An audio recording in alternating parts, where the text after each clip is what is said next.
first you got to put a smiley face on. You got to put control air. Got to have that. What else do we need? We got to get water. We're going to line up, make a feed.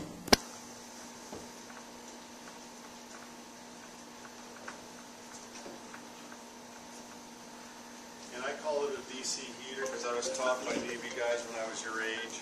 It's actually a deaerating feed tank. It's the same thing as a direct contact heater. I call it a DC heater. So we got get water in the DC heater. Then where else are we going to need water before we light up a boiler? How about in the boiler, right? We got to check. So we got to line up boiler valves.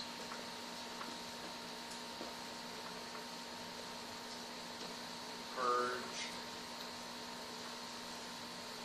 And, and fill. You have that memory. Well, maybe not, huh? That would suck. So let's start with that stuff. First thing we're going to do is I'm going to, I already did cold start, so now it says run, loads, continue, run, load snapshot. Snapshot's number 2 in here. Light off diesel oil. So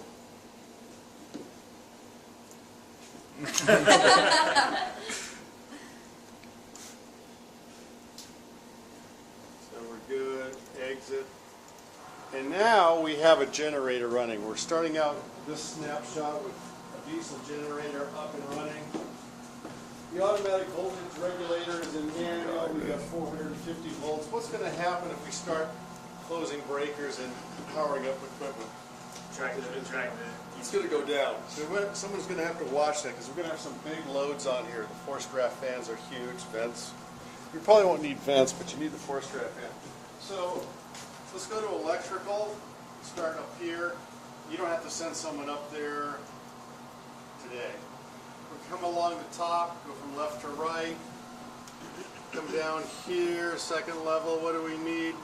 We got a diesel oil service pump. We're going to need that. We need an emergency feed pump, which is a reciprocating pump, piston pump, electrically driven.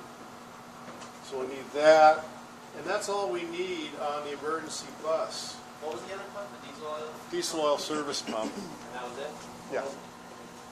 And the emergency feed pump.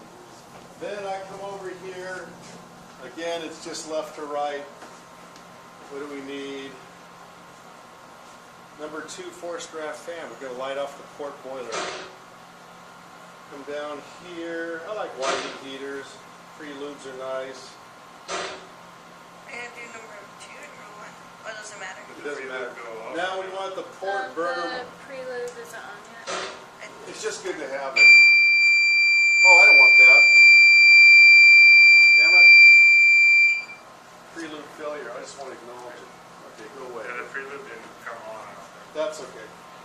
It's running. It's got its engine-driven one. Except, what did it do? Okay. We didn't do anything. All right, so we need the burner management. That is going to be the flame scanners, things like that. Come across here. We need atmospheric drain tank pumps. Okay. Over here, we're going to need lighting, of course. And we need a rotary air heater number 2. So we're all set there. Now, let's go out to the plant.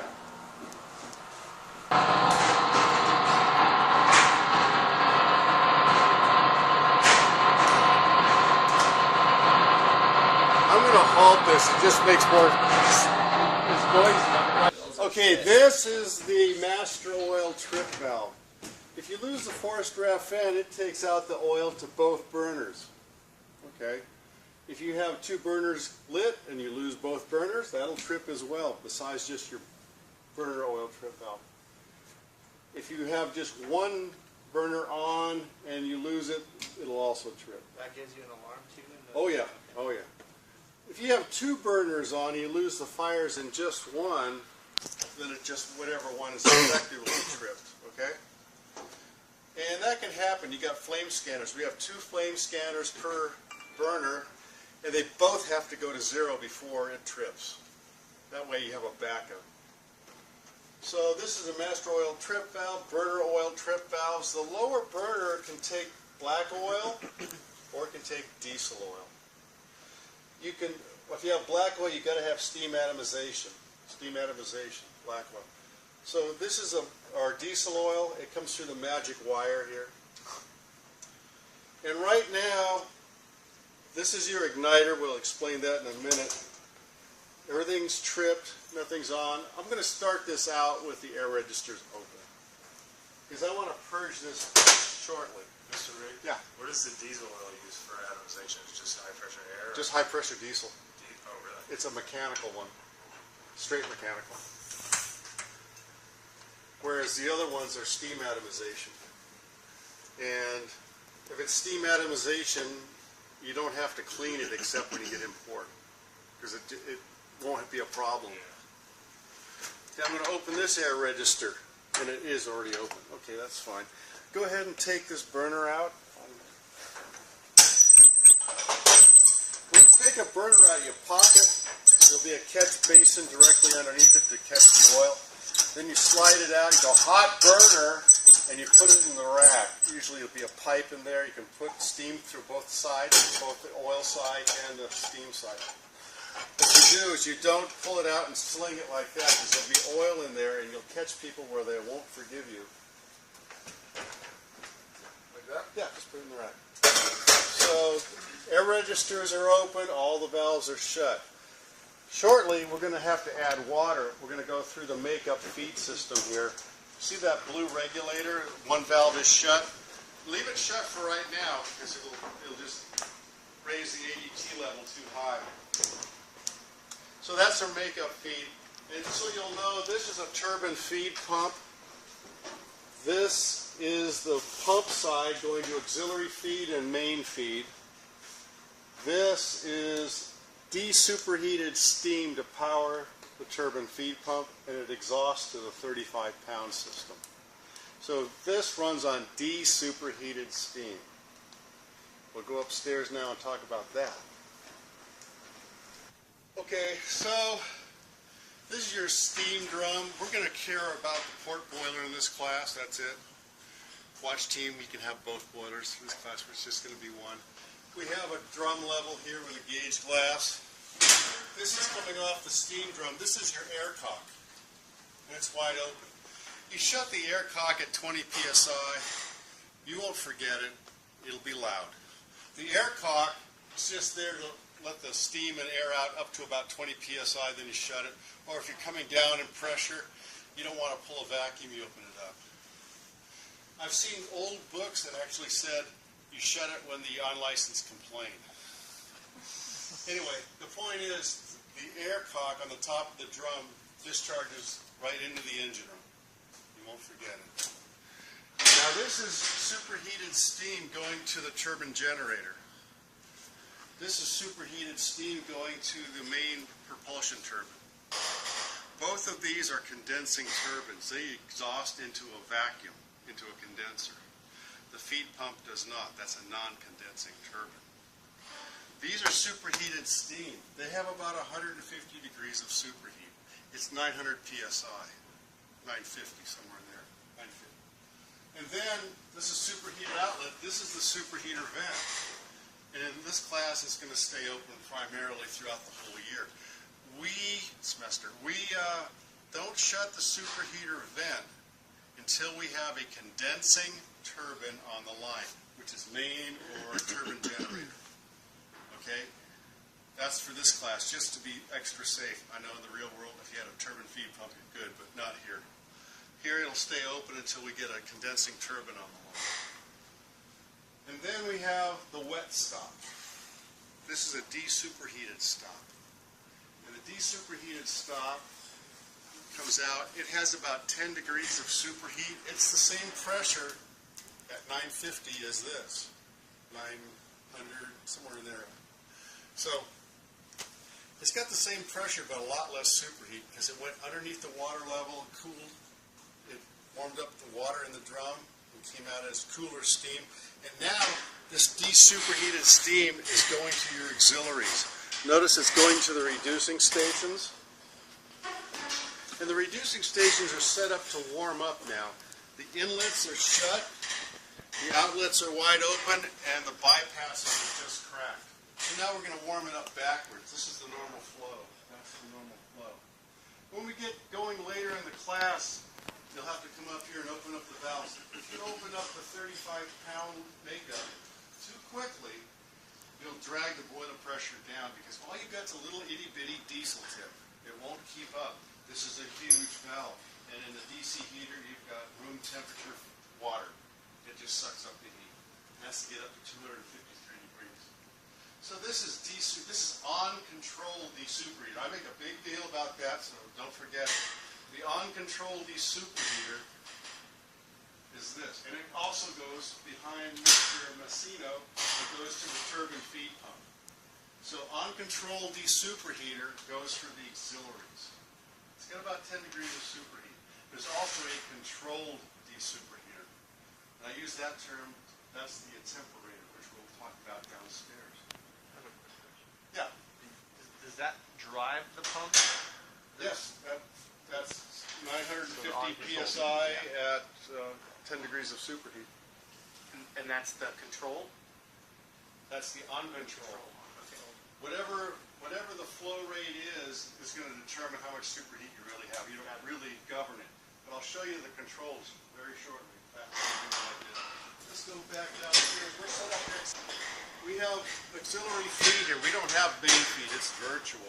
So we're going to do this with auxiliary feed, which is a normal way to do it anyway.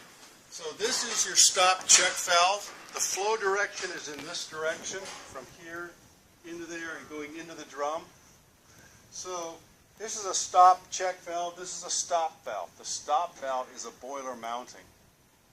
So we don't throttle with that. It's wide open or shut.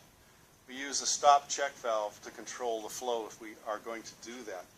And normally the auxiliary stop check has a reach rod that goes all the way down to the operating flat, and you can look up at the gauge glass and check the water by hand. That's the way it's done.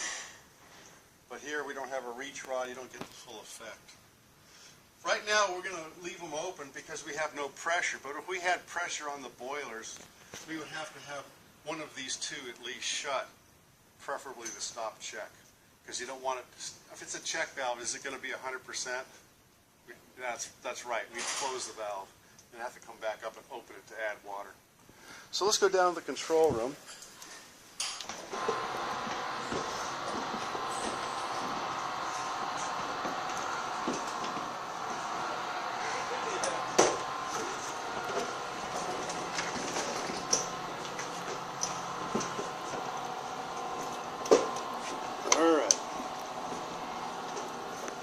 So, first thing we're going to need, because all the valves are air operated, we want control air, don't we? So go to auxiliary systems, go to control air, and all we have to do is line up the discharge on the control air compressor, start the air compressor, and now you're building up control air. You got to have that. People go, it's not working right. Did you get your control air on? So that's coming up. Let's go to condensate. Here's condensate, and this is your distill tank. A distill tank stores water, and it has to be higher than the condenser or the atmospheric drain tank. It cannot be a double bottom. It's made so you can gravitate water to someplace for light-offs. So the distill tank is low, that's okay, and it's going to go lower. You're going to get that alarm, that's no big deal. But you see the valve here that says 100% open, that's your makeup feed valve. That's the one that we have out here. It's 100% open because the DC heater level is low. The amount of makeup feed going into the system is determined by the DC heater level. So I'll need you to go out there and open up that valve on the far side of the makeup manifold. Wide open? Wide open.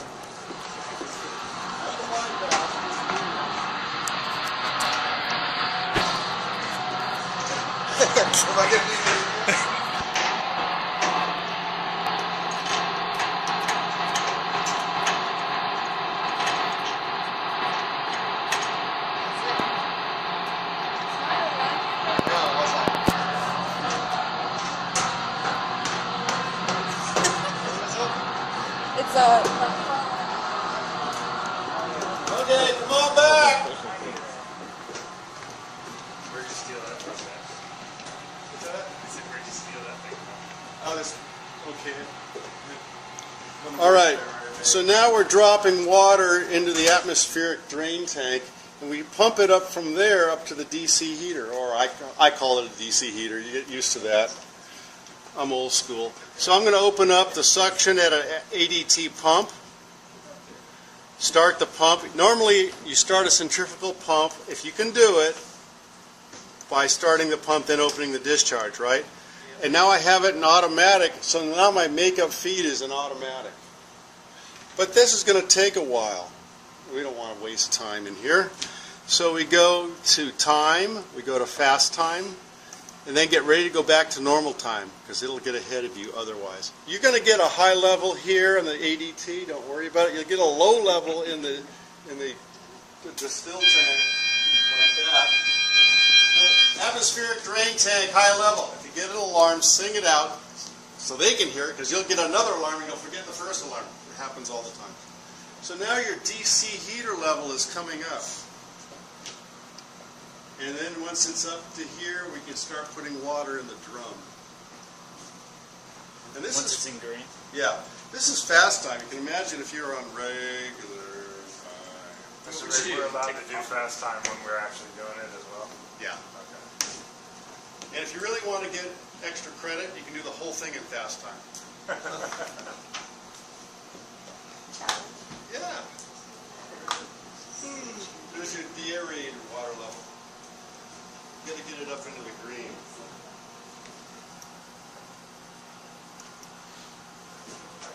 See, I didn't.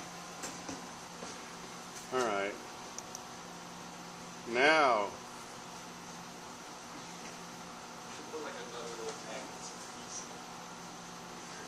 It's coming up. Are we really in fast time? No, we're not. We're in normal time. All right. Now you're deep. Thank you. And you can see the DC heater levels on the march now.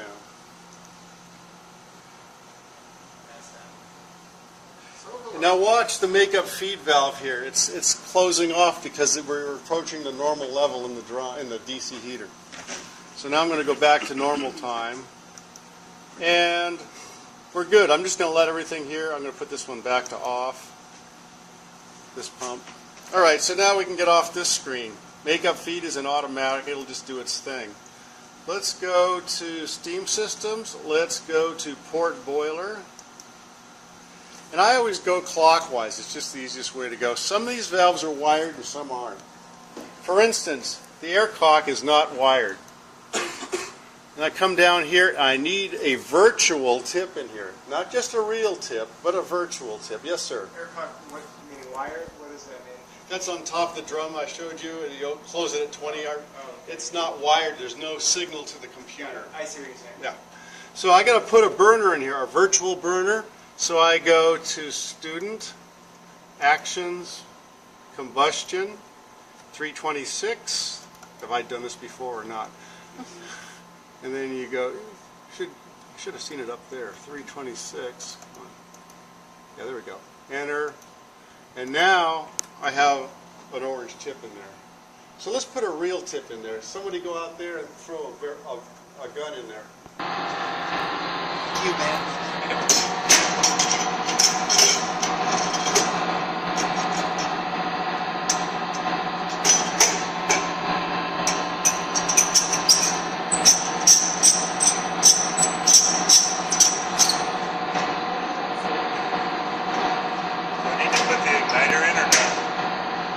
Oh, you said just the burner tip.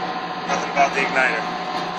Alright, let's go. He's probably ready for it, but yeah, I don't know. You on with my clockwise. So Rick, do I need to push in the igniter or no? No, just the burner. And then I'm going to open the superheater drain. The superheater vent is wired. It's open already. And so now we're good with this screen. We can get off of this screen. Except one more thing. Sorry. See the attemperator here? Let's think about this for a minute. Where's the highest pressure in a boiler? And don't tell me the feed line. No. Discharge is the lowest. Discharge is the lowest. No. Steam drum. Steam drum is the highest pressure in a boiler. The lowest pressure is a superheat outlet. The flow goes from high to low, guys. So, this is the lowest pressure out here. This is the highest pressure, isn't it, in the drum? So if we come out here, what happens to superheat when you increase the firing rate? Superheat goes up. Well, we want to keep 950 degrees of superheat, 950 degrees maximum, going to the turbines. You don't want to exceed it. So you want to control the superheat temperature over a wider firing range. So we have a controlled desuperheater. This is the attemperator here. Let's see, we come out here, this is superheated, right? And then halfway down the superheater bank, which is higher pressure than this still, right? Because it's closer to the drum. We take the pressure off here, superheated steam, underneath the water level. This is the controlled desuperheater. And now we got cold steam right here, don't we? This cold steam here is at a higher pressure than this steam here, isn't it? Because this is the lowest pressure in the system. So if we open this valve, we put in cold steam to mix with the hot steam there at the superheater outlet, and that gives you a flatter curve. If you look at the capacity in pounds per hour versus the temperature, it's a flatter curve over a wider range. You can keep it at 950 degrees. So in port, this would be closed, and at sea, it would be wide open. Does that make sense? So the controlled desuperheater, the attemperator, is for superheat control. Temperature control. So we got that. That's the controlled. And then over here we have the line coming off here. Where's this one going? It goes underneath the water level and comes out here to the desuperheated stop valve, which is also called the wet stop. And that's that 10 degrees of superheat that goes to turbine feed pump and the auxiliaries. Right, that's the uncontrolled desup. Does that make sense? Well, I want maximum flow in this when I light off, so I'm going to have to make this attemperator go wide open. So I come over here to steam temperature control. This is the port boiler. It's in manual. And if you look, you'll see the attemperator valve opening.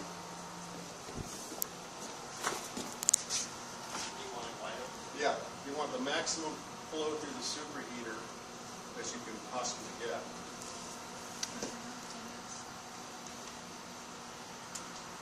I had a roommate burned up both boilers and they scrapped the shit. We don't want to talk about that. Can we put that in auto and just put set point? No. We're in manual. Everything's manual. So we got that. It's wide open. All right, good. What else do we need? Well, we got a few other things we're going to need. How about water? So we go steam systems, we go to feed water, we got the air cock open, and the small line is auxiliary feed. The heavy blue line is main feed, okay? So you want to come through the emergency feed pump, which is positive displacement. So we're going to open up the valves, and then we're going to follow it along, and the stop check valve is open. And here I'm going to have to click on the stop valve for auxiliary feed because that one's not wired, okay? So now if I start the pump, the emergency feed pump, my boiler drum level should be coming up. And it is. You want to stay between positive 5 and negative 5. Those are the alarm points. You get dinged if you don't, and it's an STCW sign-off. So if you're in here on the full mission or whenever, you got to stay between positive and negative 5. So is the lights illuminated above? Yeah. On the steam drum? Yeah, they should be lit up right now. And if we had time, we'd go up there and double check before we light off just to verify. So we're close enough now. Makeup feeds automatic to the DC heater, so we don't have to worry about that. And I'm going to shut the pump off. Normally you'd have to shut off one of the auxiliary feed valves, preferably the stop check valve, but there's no pressure at this point. And it's going to be a long time before you get pressure, because you have to get all the water in the boiler up above 212 before you get any steam, right? So now we can get off that screen. We got water. Let's go and find something else we need. How about combustion air? So, this is your combustion air. This is suction dampers on the forced draft fan. And then it comes over here. There's a crossover damper. If you have a bad forced draft fan, you can use one forced draft fan to feed both boilers at less power. So we come down this way, around, and then we go to the rotary air heater. Then we come down. The air registers are open. Remember we opened them out there? Then it would go into the furnace and come up the rotary air heater this way and heat up those plates, and then rotate over and heat up the incoming air on the other side. You can always tell if you're on a ship with a rotary air heater the minute you go in the engine room, because there's soot everywhere. They suck. Anyway, I need to bypass the air heater, because if you get less than 300 degrees Fahrenheit on the flue gas, it condenses out the sulfuric acid, which is not good. So I got to bypass the air heater, and I've got to get the air heater going. So I come over here, and we'll bypass the air heater, and you can look over there and see on the computer that it's moving. Yeah. And now I'm going to start the air heater. And at this point, remember how we start a centrifugal pump? If you can do it, it's the best way to do it is with the discharge shut. Why do we do it with the discharge shut? So electrically is the best way to do it. So guess what? We got a fan up there. It's centrifugal too, basically. So how should you start a fan with the damper shut? No load. So I'm going to start the forced draft fan in slow, and you'll see the draft going up. You're looking at the difference in the draft as an indication of flow. Air registers are open. And now I'm going to start purging. So I'm going to have it 100% open on the dampers, then go to high speed. You can go to high speed first if you want, doesn't matter. But I'm going to go to combustion air here, and I'm going to it's in manual. This is why we had to have the control air on. And don't let me forget to pull the igniter. I'm always doing that. So we're 100% open. You can look over there on the very top above the forced draft fan. The dampers are opening. So this is all controlled by control air. Yeah. Everything's pneumatic. And now I'll go to fast on the forced draft fan, and this starts the purge. It's 3 minutes minimum or 6 furnace volumes, but use a watch, it's not super. Right now we have 21% oxygen in the flue and 0 smoke. Well, if you have 21% oxygen, you have no combustion, right? That's what we'd expect right now. And you can get an indication of what it looks like by taking a look at the periscope. If you look down here to the right, you'll see there's a periscope. Come back here, you can see. And I'll just stand. that periscope actually works. When we get smoke, it will go dark. You're going to thank me later, Patrick. So everyone take a look at the periscope. You know what I'm talking about? Great test question. The igniter's not in. No, it's not in now. But I always do it, and then I go, oh, I got smoke. And I run up here, and I go, oh, I forgot. Like every class. Okay, so we're good with that, right? Let's get it down to 10% open on the combustion air. So that was officially 3 minutes. That was officially 3 minutes. And then I'm going to go slow on the forced draft fan. 10% is just rough. You don't have any fuel control with diesel oil. Just whatever goes through this itty bitty hole on the tip, which I'll pass around next time. So get it about 10% open. That's about 10% open. So we've got the purge, we've got the water. What else do we need? Fuel oil. So I can get off this screen. I don't need it. I'm going to go to steam systems. I want to go to fuel oil to burners. And I'm going to click over here on fuel oil service, which is something you're familiar with by now. We're coming off the diesel oil tank. Click on that and come on, There we go. And then I don't need this screen. I got fuel up to the pump. Now, what kind of a pump do you use for fuel oil, lube oil, whatever? Positive displacement. Never centrifugal, right? Because of the viscosity, it won't work. It won't get the velocity. Water works, but nothing else. And then I'm going to line up the pump because you definitely, it's positive displacement, right? Then I'm going to come up here to the root valve. I'm going to open up the root valve here. And I'm going to start the pump. So I got purge, I got water, I got fuel up to the trip valve. All right. Don't let me forget to pull the igniter, and let's give it a shot. First we've got to do is shut off the air registers. Because when we light off, we do it with the air registers shut. Have you ever lit off an oxyacetylene torch and had the flame some distance from the tip? Mm-hmm. Well, the same thing happens here. So we give it fueled in air.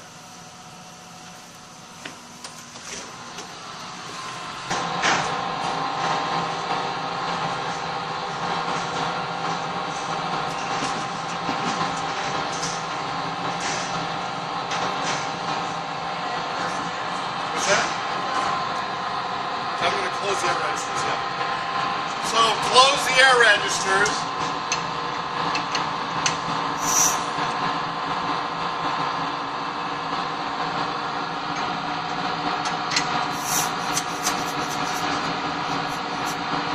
So they're closed. Open up your magic valve for diesel oil, the root valve. It's always a closed valve. This is the igniter. When it makes contact here, you're getting sparks between two electrodes. Now we're sparking. Give it fuel and air. We have a flame. Yeah. We got a flame. Now let's go look for some smoke.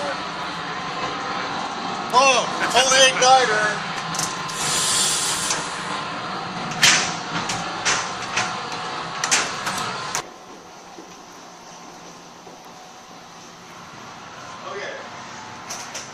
So, keep this in your gray matter. If you're above 4%, on the oxygen, it's white smoke. Below 4%, it's black smoke. So I have smoke, and I'm at 10% on the oxygen. What kind of smoke do I have? It's white smoke. And you'll see that also up there. It looks the same as black smoke. But I got to get that down. And you got to kind of sneak up on it because there is a time delay between the furnace and the stack where they're sensing it at. It's easy to overshoot it. Plus, it's easier to control the smoke when you have a black tip in there, HFO tip, because it's a bigger tip, you have more fuel. It's a little more control. Here all we get is this diesel oil tip. It's really small. It's really easy to get white smoke. So, I got about 7.5% smoke. And once you overshoot it and you get into black smoke, it takes off fast. It goes from white to black. So look at that. I'm below 4. Immediately I'm smoking again, and I've hardly moved it. So what do we got? Smoke, low O2, right? Get rid of the flash. All right, fix it. So you don't want black smoke or white smoke? Yeah. So all Yeah, a coal boiler, to be honest with you, is difficult to light off and not have white smoke for the first 15 minutes. Okay. White smoke is coal smoke. So you want Even 4? diesels get that. Or where do you So want it? you want it exactly Like 4% off? 4. Pretty close. Pretty close. Okay. And you'll find out how quickly it gets away from you if you try to dial it in and overshoot it. And don't even think about doing it in fast time. Yeah. So 4%. You did it. The standard that we're All right. trying to stay at 4% always. Yeah. That's 3. Yeah. And it was tough. We'd come into LA, they want 6% or less oxygen because they used to use flue gas for IG, inert gas for tankers. Now they don't. They finally gave up because it was too difficult. They'd wind up with 10%, they'd have to dump it. We'd go below. Now that we're experts on that.